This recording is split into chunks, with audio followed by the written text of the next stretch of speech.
Halo Bray, balik lagi di Singkat Cerita. Kali ini kita akan bahas sebuah film yang berjudul Deadly Illusion. Film yang dirilis tahun 2021 ini akan menceritakan tentang seorang pembantu polos yang jago menggoda satu keluarga agar dapat jatuh ke pelukannya. Nah, penasaran kan? Oke deh, nggak usah pakai lama, langsung aja kita masuk ke ceritanya. Film akan dibuka dengan menunjukkan kehidupan keluarga bahagia. Seorang wanita rumah tangga bernama Mary dan suami kaya raya bernama Tom. Mereka ini hidup di rumah besar dan mempunyai 2 orang anak. Setelah mengantarkan kedua anaknya sekolah, Mary kemudian didatangi oleh 2 orang publisher buku. Di sini Mary yang seorang penulis diminta untuk kembali menuliskan buku terakhir untuk series tersukses di tahun itu. Namun seperti yang telah dibicarakan beberapa hari silang, Mary ini udah gak mau lagi untuk menulis buku. Tawaran tersebut pun akhirnya ditolak mentah-mentah oleh Mary. Publisher pun akhirnya disuruh pulang. Lalu pada malam harinya ketika Tom baru aja pulang, ia tak sengaja melihat surat tawaran dari publisher buku istrinya. Dan di sana akhirnya Mary terkejut karena ternyata publisher bukunya menawari Mary uang sebesar $2 juta atau sekitar 30 miliar rupiah. Tentu itu uang yang sangat-sangat banyak. Pada awalnya Mary ini tetap tidak mau untuk menulis buku lagi. Namun setelah berdebat dan tahu kalau suaminya telah merugi ratusan juta, Mary pun akhirnya setuju untuk menulis lagi. Namun di sini ada satu masalah penting, karena jika Mary menulis buku, dirinya tentu tidak akan bisa untuk mengurus anak-anak mereka, yang mana itu sedang sangat dibutuhkan oleh anak mereka. Lalu di sini sahabat Mary menyarankan untuk menyewa pembantu aja, agar Mary ini bisa fokus dalam menulis buku. Namun tentu, pembantu yang dibutuhkan Mary bukanlah pembantu biasa. Mary benar-benar membutuhkan pembantu yang bisa mengurus anaknya dan punya skill rumah tangga yang baik. Maka dari itu di sini Mary kemudian bertemu dengan Angela, pembisnis yang menyediakan jasa pembantu. Dan setelah melihat-lihat bahwa jasa yang diberikan oleh Angela begitu menjanjikan, akhirnya Mary pun setuju untuk menggunakan jasa pembantu yang ditawarkan oleh Angela ini. Singkat cerita diperlihatkanlah sesi wawancara bersama para pembantu yang melamar. Namun sayang dari puluhan pembantu yang ada, tidak ada satupun yang Mary sukai. Hingga akhirnya ketika Mary sedang teleponan, tiba-tiba datang seorang wanita cantik gemulai bernama Grace. Dan secara mengejutkan sikap Grace yang begitu sopan dan gemar membaca ini membuat Mary tertarik pada dirinya. Selain itu Grace pun berhasil membuat kedua anak Mary yang sedang bertengkar kembali tertawa bahagia. Melihat hal ini, akhirnya dengan resmi, Grace pun dipekerjakan sebagai pembantu Mary. Thank you so much. Dan pada hari pertama bekerja, Grace ini langsung berhasil membuat anak Mary tersenyum dan bahagia. Di sini dengan bikini seksi, Grace pun berenang, bersenang-senang bersama. Lalu pada malam harinya, karena kedua anak mereka ini telah diurus oleh Grace, maka Mary dan Tom akhirnya jadi punya kesempatan untuk berkebun bersama tanpa harus memikirkan anak mereka. Dan hal inilah yang menjadikan keluarga Mary setuju untuk mempekerjakan Grace secara tetap. Lalu pada esok harinya, selain Grace ini peduli kepada anak-anak, ternyata Mary pun terasa terbantu karena adanya servis dari Grace ini. Maka dari itu sebagai balas budi, di sini Mary membelikan sebuah hadiah untuk Grace, yaitu tali surga. Dan selagi membelikan baju tersebut secara mengejutkan, Grace di sini mempersilahkan Mary untuk memegang gunung miliknya. Ini dilakukan agar Mary dapat mengingat bagaimana nikmatnya menjadi wanita muda. Selain membelikan barang baru, Mary pun mengizinkan Grace untuk menggunakan beberapa baju miliknya. Dan setelah beberapa hari berlalu, terlihat Mary yang sedang berjalan di teras rumahnya. Tak sengaja melihat tubuh Grace yang begitu indah. Dan dengan tiba-tiba Mary tersadar bahwa ternyata yang ia alami hanyalah mimpi. Di sini publisher Mary minta agar Mary bisa membuat cerita yang lebih gelap dan lebih menyeramkan. Dan selagi berbincang, entah mengapa Mary di sini tidak bisa berhenti untuk membayangkan Grace yang sangat gemulai. Mengalami kejadian aneh, Mary kemudian bercerita ke sahabatnya mengenai hal tersebut. Di sini sahabatnya memperingati Mary agar berhati-hati kepada Grace yang notabene adalah orang baru.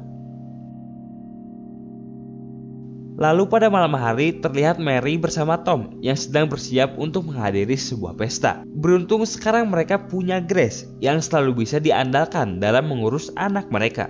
Namun pada momen ini dengan anehnya, Grace tiba-tiba bilang kepada Mary bahwa ia sangat cinta dengan keluarga ini. Grace memohon dengan sangat kepada Mary agar jangan meninggalkan dirinya.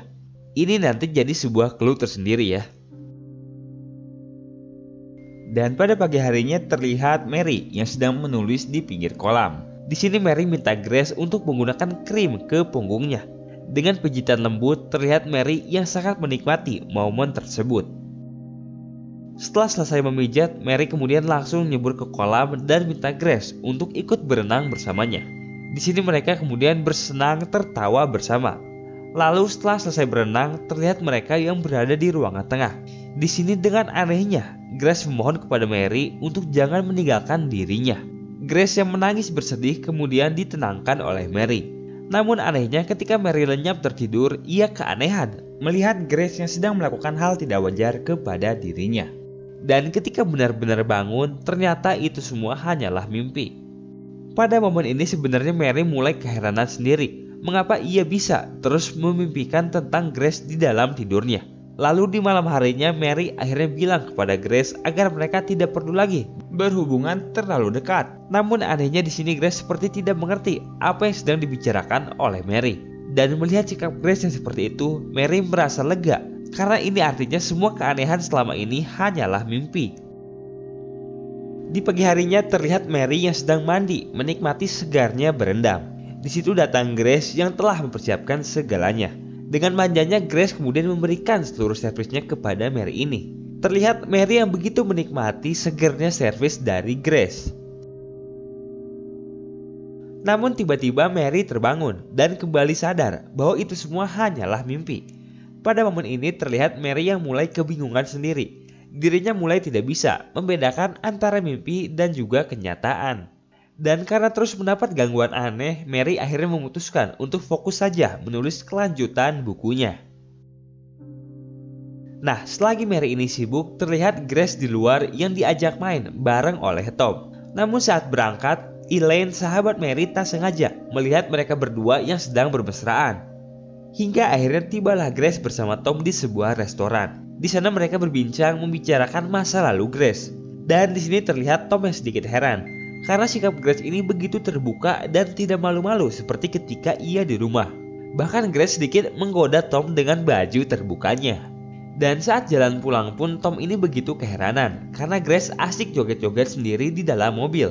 Yang mana sifat ini begitu berbeda dengan sifat yang biasa Grace tunjukkan ketika di rumah.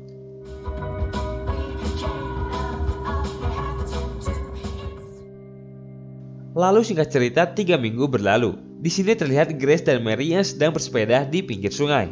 Mereka bersantai dan minum-minum bersama. Selagi Mary membacakan cerita, Grace mulai memegang-megang tubuhnya Mary ini dengan lembut.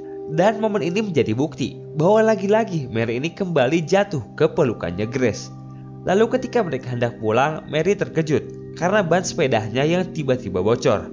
Terpaksa mereka pun harus jalan dan telat pulang ke rumah.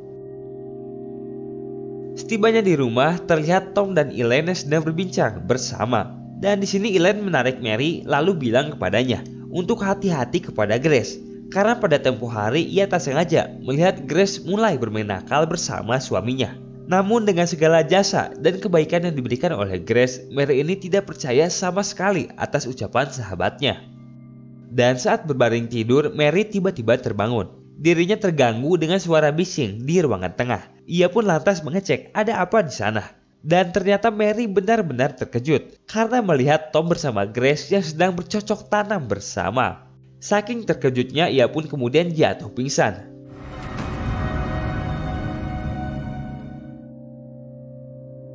Dan ketika terbangun, itu semua ternyata hanyalah mimpi. Namun kali ini berbeda. Mimpi ini terasa begitu nyata bagi Mary. Dan karena cemburu, saat makan malam Mary pun kemudian memarahi Grace karena ia telah berselingkuh bareng suaminya. Namun lagi-lagi, Grace dengan sikap polosnya seperti tidak tahu apa-apa. Semua orang kaget melihat Mary yang tiba-tiba marah seperti itu. Dan setelah sedikit tenang, Mary kemudian keluar mencari udara segar di pinggir kolam. Dan sesaat ia akan merokok, Mary kebingungan karena satu batang rokok terakhir miliknya tiba-tiba hilang. Lalu ketika diingat, di dalam mimpinya ternyata rokok tersebut telah diambil oleh Grace. Rasa campur aduk antara mimpi dan kenyataan ini tentu semakin membuat Mary bingung. Pada esok harinya ketika bekerja, perusahaan penyedia layanan pembantu menelpon Mary. Pihak perusahaan bilang bahwa mereka telah menunggu 1 minggu untuk Mary menentukan pembantu mana yang akan ia gunakan. Tentu hal ini sangat-sangat membuat Mary bingung, karena kan sebenarnya ia telah milih Grace sebagai pembantunya.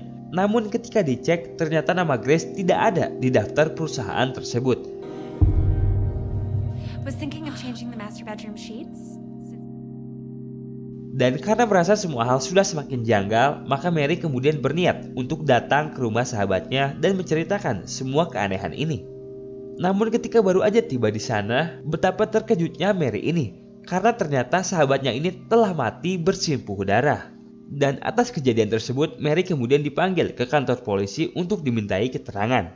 Namun setibanya di sana, Mary ini keheranan bukan main, karena semua bukti kematian mengarah kepada dirinya. Sidik jari, rekaman medis, gunting yang digunakan, dan bahkan rekaman CCTV pun semua mengarah kepada Mary sebagai pelaku pembunuhan. Lalu tak lama kemudian tibalah Tom bersama pengacaranya. Di sini sebenarnya Tom pun keheranan sendiri, karena sikap Mary akhir-akhir ini jadi berubah. Selain itu, di malam meninggalnya Elaine, Mary ini sempat menghilang selama 3 jam. Yang mana ini tentu menjadi alibi kuat bagi Mary sebagai pelaku pembunuhan. Namun di sini Mary tetap bersikukuh bahwa ia bukanlah pelaku pembunuhan. Dan mencurigai bahwa Grace punya peran dalam semua kasus ini, maka Mary pun tanpa pikir lama langsung mencari informasi tentang Grace dengan mendatangi rumah keluarganya.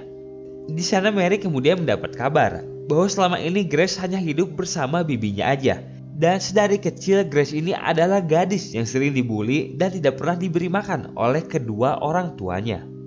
Bibi Grace mengatakan kalau Grace ini pernah bekerja di sebuah kantor spa di pusat kota. Yang mana ini membuat Mary curiga kalau ternyata Grace selama ini telah memata-matai dirinya. Pada sebuah scene flashback, Mary membayangkan Grace yang selama ini telah menguntit dan mencari informasi tentang dirinya. Bahkan pekerjaannya selama ini sebagai pembantu merupakan sesuatu yang telah direncanakan sebelumnya. Dan dari sini pun Mary akhirnya sadar bahwa Grace merupakan seseorang yang sangat jahat. Ia kemudian menelpon suaminya untuk tidak membiarkan Grace masuk ke rumah. Namun sayang, ia tak kunjung mendapat jawaban. Berpindah ke tempat lain, di rumah ternyata terlihat Tom yang sedang bersiap untuk mandi.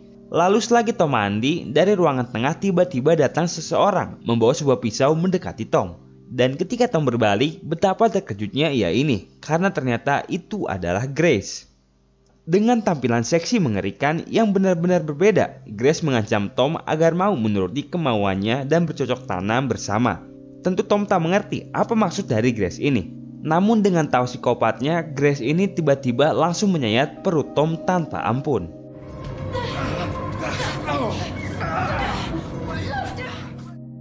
Lalu di pintu luar ternyata ada Mary yang udah tiba. Di sini Mary langsung merasakan hawa tidak enak di sana. Ia kemudian mencari keberadaan Tom. Namun dengan anehnya di sini Mary langsung disambut oleh Grace yang tiba-tiba kembali berubah jadi baik dan dengan sikap sopannya itu. Dan tak lama kemudian Mary pun akhirnya dapat melihat suaminya yang telah sekarat. Grace di sini bersikap tidak tahu apa-apa. Bahkan Grace ini terlihat menangis dan panik sendiri. Lalu kemudian Grace berusaha untuk menolong Tom dengan memanggilkannya ambulan. Dan ketika ditanya siapa pelaku semua ini, Grace bilang bahwa ia telah berusaha sekuat mungkin untuk menghentikan Margaret. Tentu orang-orang di sana bingung siapa itu Margaret. Lalu di sini semua akhirnya terungkap. Margaret ternyata adalah sisi lain dari diri Grace ini yang bersifat jahat dan mengerikan. Margaret kemudian mengejar Mary dan berniat untuk membunuhnya. Dan pada momen akhir terjadilah pertarungan 1 lawan 1 antara Mary dan Margaret. Namun anehnya di sini bahkan Grace pun terlihat masih melawan Margaret di dalam dirinya itu, yang mana ini menjadikan Mary merasa iba. All people want killer. I said stop. Dan pada momen akhir setelah semuanya tenang, kita diperlihatkan Mary yang telah berhasil menyelesaikan bukunya dan tak lupa melayat sahabatnya yang telah tiada. Lalu di sini secara mengejutkan ternyata Tom masih hidup. Dan terlihat Mary yang mendatangi Grace yang sedang menjalani perawatan psikologi. Walaupun Grace ini punya masalah emosi, namun di sini terlihat Mary yang tetap sayang kepadanya. Lalu setelah momen itu, film pun akhirnya tamat.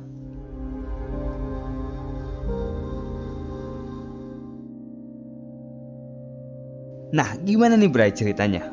Walaupun banyak keanehan yang tidak bisa dijelaskan dalam film ini, tapi seenggaknya semoga film ini bisa menghibur ya. Intinya film ini memberikan kita pelajaran bahwa penyakit mental itu benar-benar ada dan bisa menyerang siapapun di sekitar kita. Dan seperti biasa, terima kasih buat kalian yang udah nonton. Kita jumpa di lain waktu. Bye.